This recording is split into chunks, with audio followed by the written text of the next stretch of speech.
Once numbering in the millions, then brought almost to extinction, the American buffalo continues to hold a special place in the lives and legends of the Great Plains.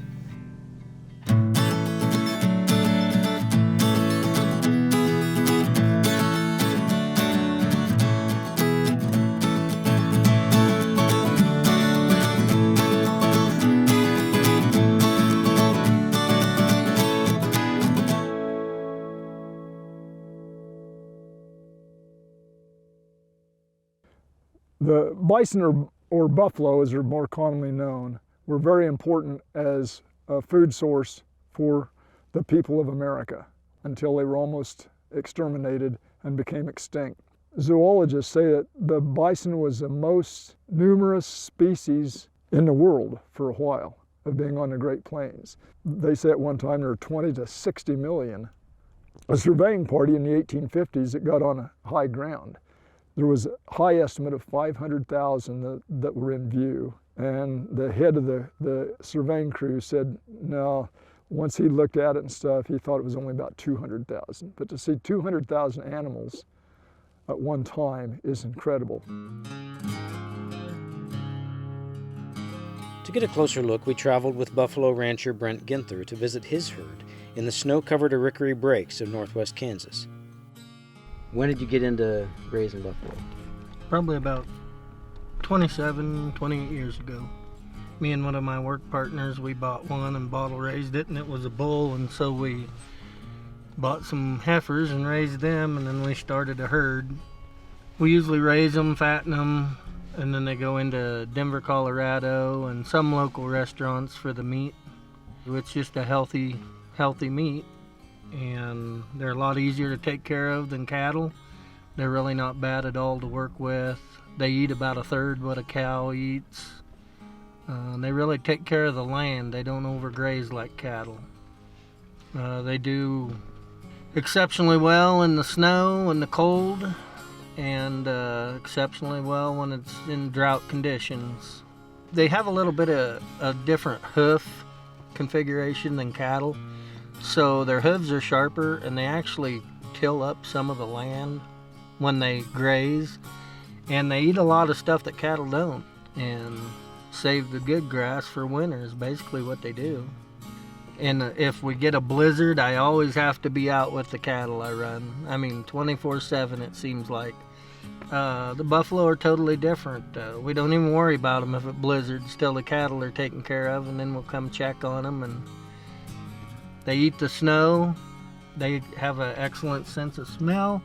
They can tell where the food is and just forage down. They can dig through 3 or 4 feet of snow with their massive heads.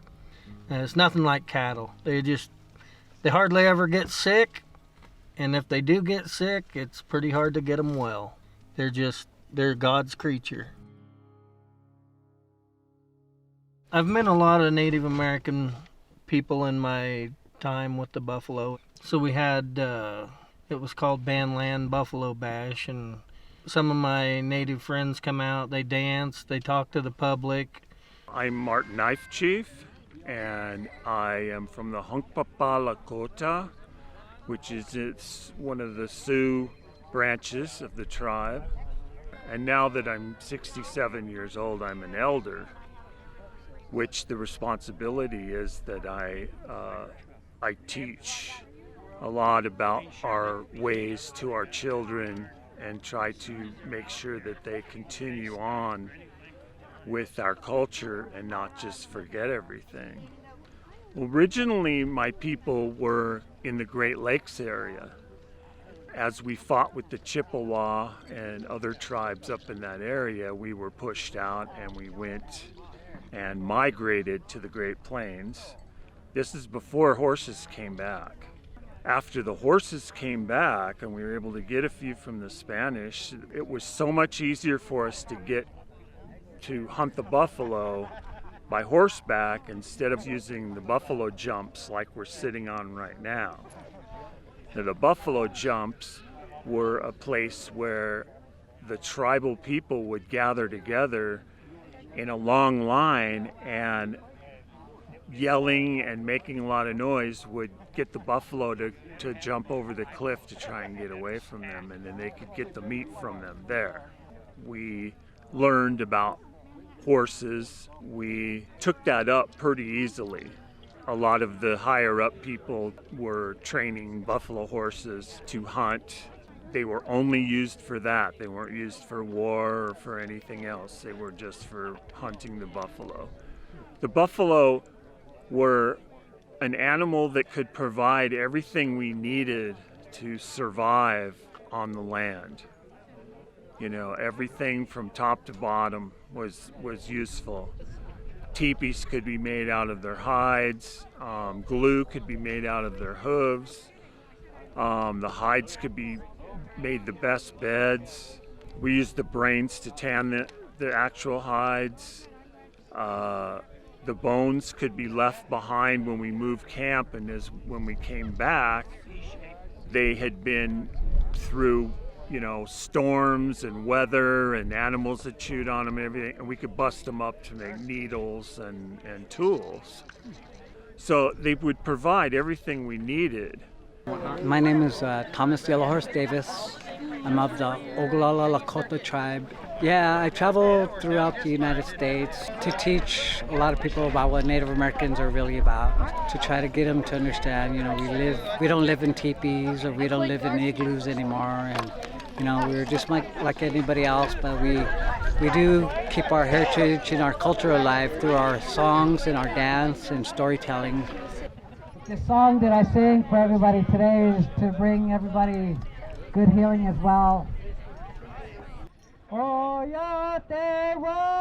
Mainly, the buffalo represented strength for our people, so anytime we used the buffalo, gave our people the power and everything to be able to carry on and to be able to move with strength everywhere they went.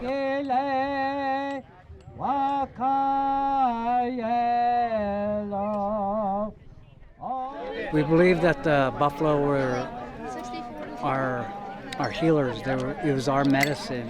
You know, we got great healing from them and everything that we used.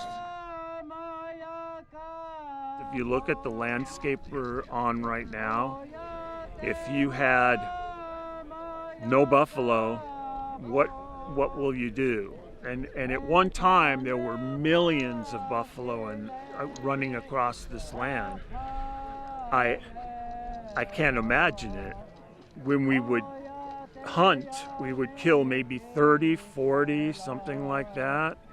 And then the women would come down there and skin out the hides and put all the best meat and everything on the hides, and we'd drag them up to the camps, and they would work the hides, and the food would be eaten, and everyone would celebrate. We had buffalo dances, and to honor the buffalo, like this post over here that has the buffalo skull on it, that's to honor the buffalo from this area.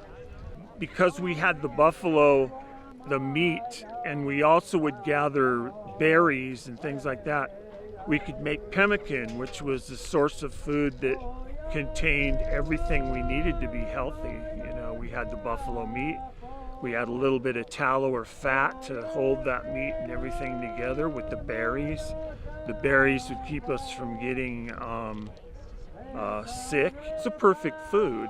From just even eating buffalo, we were living a lot healthier. So bringing back the buffalo is so important to our people so that way we can live a healthier life.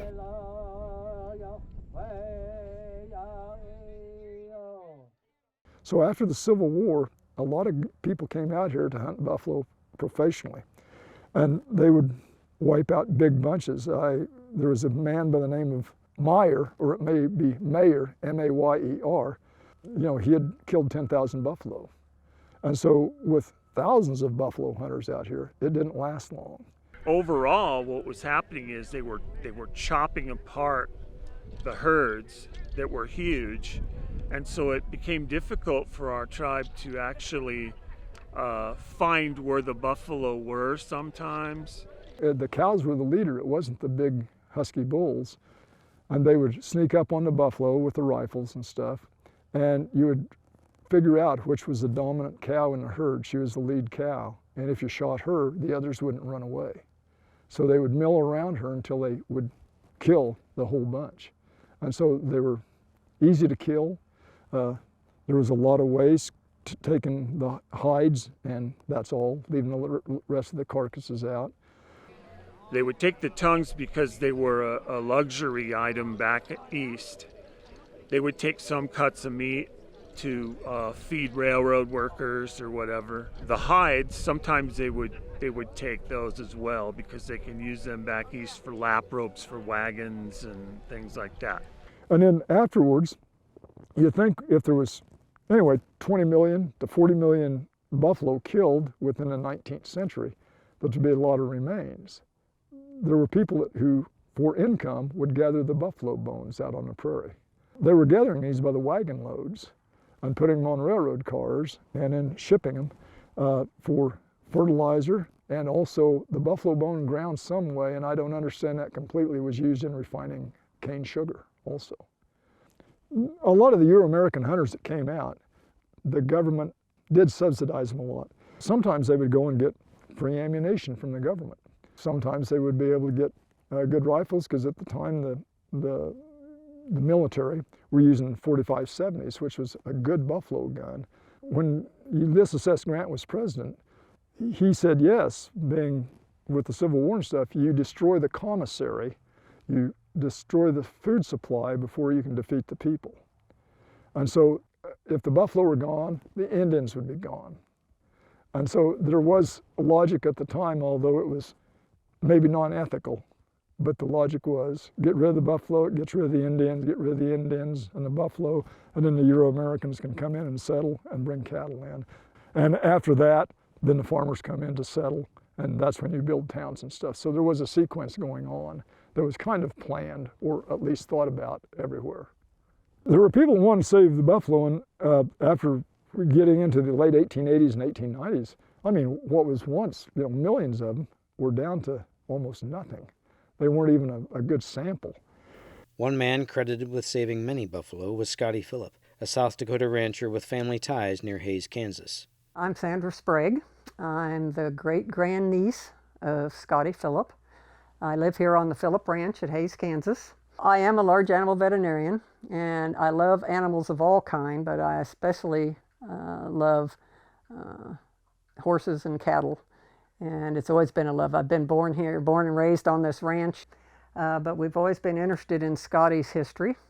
He came over here in 1874 with my great-grandfather and another brother, David. He went to Dodge City, Kansas. They were shooting the buffalo, and the buffalo hide industry was down there, and it kind of made an impression on him. Well, from Dodge City, he decided to go to Cheyenne. He had heard that there was gold discovered in the Black Hills. So he thought, hey, there's my fortune. But the Army told everybody that they had to get out because that was Indian country. While he was going out there looking for gold, he discovered the beautiful country up there in South Dakota, and the grass country. And he thought that he really would like to become a rancher. But he had to make money to buy cattle. So he did that by freighting. He freighted from Sydney up to Deadwood, and then he'd freight to Fort Pierre also. He was married in 1879 to Joseph Larrabee's daughter, and her name was Sarah. He established a really good ranch, ended up with 1,000 head of cattle. In 1890, there was a comment about him realizing that the buffalo were disappearing. He found out that a friend of his son had passed away, and that son had accumulated buffalo from the last buffalo hunts. And so he had a herd of anywhere from 75 to 80 head. Well, Scottie had heard about this, and so he decided he would purchase the herd. Scottie realized how important the buffalo was and why it was disappearing so badly. And he had a lot of respect for the buffalo and also for the Native American. And he just felt like somebody should help preserve this animal. And that's why he was so interested in going ahead and maintaining this herd, and was very proud of it. And he had a lot of dignitaries that would come and visit the ranch and the buffalo herd. In 1903, it was reported that there were only about 1,000 buffalo left in North America after all the millions that were there earlier, and that Scottie Phillip had the largest single herd of buffalo. During that time, Scottie realized that maybe he needed more pasture, more ground for the buffalo, so he would ask Congress, would there be any way that they could allot some ground for him, because he felt like the preservation of the buffalo was just very important. And then finally in 1906, they did give him 3,500 acres of land.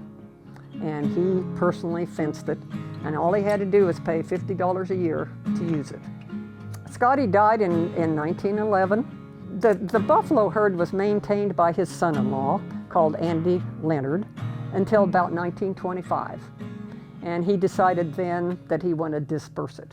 And so what he did is he dispersed a lot to parks and preserves, but there's still a lot of descendants from them. At his funeral, he had built a cemetery just for his children and for himself, and it was right at the backdrop of the buffalo pasture.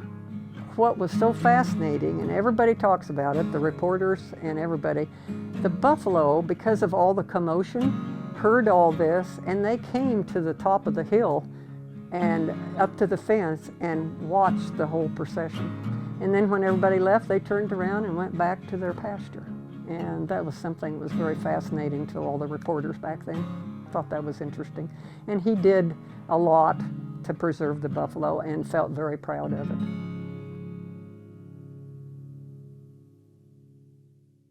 After the buffalo started making a recovery, it started out with a lot of parks and zoos that won the buffalo and maintained it. They were kind of the leaders. In the 20th century, there got to be large herds, not only on Native American reservations, which they wanted them on there, but also farmers, the zoos and stuff. And there was a demand for buffalo meat. We visited the Duff Ranch near Scott City, Kansas, the day of their annual buffalo roundup, to visit with Richard Duff, longtime buffalo rancher. Well, we're weaning the calves, so we're separating them, and we're preg checking the cows, worming the cows. Today is Thursday. On Tuesday, the majority of our calves, other than the ones that we're keeping for replacement heifers, those are the ones I've been sending that way. The majority of them will put on a semi that'll go to a feedlot in Nebraska. We just do this once a year. Got the first bison in 1973. I guess I graduated in 71. When I was in high school, our history teacher had a portion of the year that he dedicated to Native American history, because he was really into that. From his teaching, I became really interested in Native Americans. And then because of the Native Americans, then of course the bison. And there was a man that lived in Scott City that had, I think, 3 or 4. And I would just drive by and sit on the road right by his house and just watch him. I was just intrigued by him, just watching him move around, you know. And then somebody said, hey, Seifker, I think was his name. They said, he's moving away and he wants to get rid of some of his buffalo. So I got a hold of him, and he had a bull and a cow that he wanted to sell. Then over the years, my dad had, he was a cattleman from way back, and started a feedlot south of Scott City. He would come out and he was just intrigued by the buffalo, kind of like I was. So he started getting his own animals, and then he bought a pasture to run them on. Then he developed, for the time, it was a large amount, you know, of course that was counting everything, I think 1,500 head. You know, we've sold a lot for breeding stock at one point in time, around the time that Ted Turner started getting in. The price started going up, a lot of people were buying them. Now Most are going for meat production. And that's one thing I always try to tell people. You know, they go, I hate the idea of eating them because there's not a lot of them. So the only reason we can raise them at all is so we can sell them. I mean, because we can sell them. And say, if you want to see more buffalo, just eat more buffalo. You know, it's supply and demand like anything else. Some people ask me, they said, if you couldn't raise buffalo anymore, would you raise cattle? No. To me, it's the difference between night and day. It's just, well, they're made for this land. They can take care of themselves. In 1994, we had a bull born that had some white on him. He had like white socks, white belly, white forehead, white broom on his tail. And, you know, we were really excited. And then that was the same year that Miracle was born in like Wisconsin. And she was pure white and was a heifer, which to the Native Americans, that's, you know, that was like the ultimate sign, you know. We carry the white buffalo as one of our most sacred animals ever because it was through the white buffalo calf woman who had given the white buffalo calf pipe to our people. The white buffalo calf woman came down from Wakantanka, which is our creator. She gave us these gifts, and one of them was the pipe. And the pipe was to be used in ceremony to keep our tribe healthy and alive and vibrant. The white buffalo's significance is that it is connected to that story. I always wanted to raise a white buffalo, and so I bought a white bull. I run almost a white bull with every herd, and even though I do that, it doesn't mean I'm going to get a white calf. I've had a white bull and a white cow breed and got a black calf. So just because you have a white bull doesn't mean you're going to get a white calf. Your chances are better, but they're not 100%. So they are pretty special. They're pretty special. And the white buffalo is very sacred in that there's only one born in several thousand buffalo. There's more born now today because to our people's way of thinking, the prophecies are starting to come true. I always compare it, and hopefully Native Americans wouldn't disagree, but I always compare it to things in the Bible where, you know, there's prophetic signs, and I feel like, you know, that's what it was. But since Miracle was born, we didn't pay a lot of attention to it, but since then we've had several white ones. As we stand on the buffalo range. There's certain ceremonies that are done by our people to honor the buffalo and everything that the buffalo has given us in life, which is everything. Our ancestors could not have survived without the buffalo being here at one time by the millions. And as the buffalo nearly disappeared, the native people nearly disappeared, but we are all able to come back.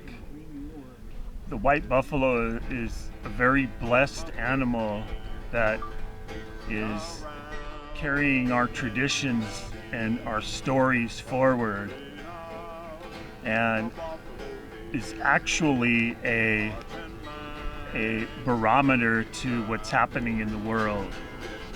In honoring the white buffalo calf, he so honors us.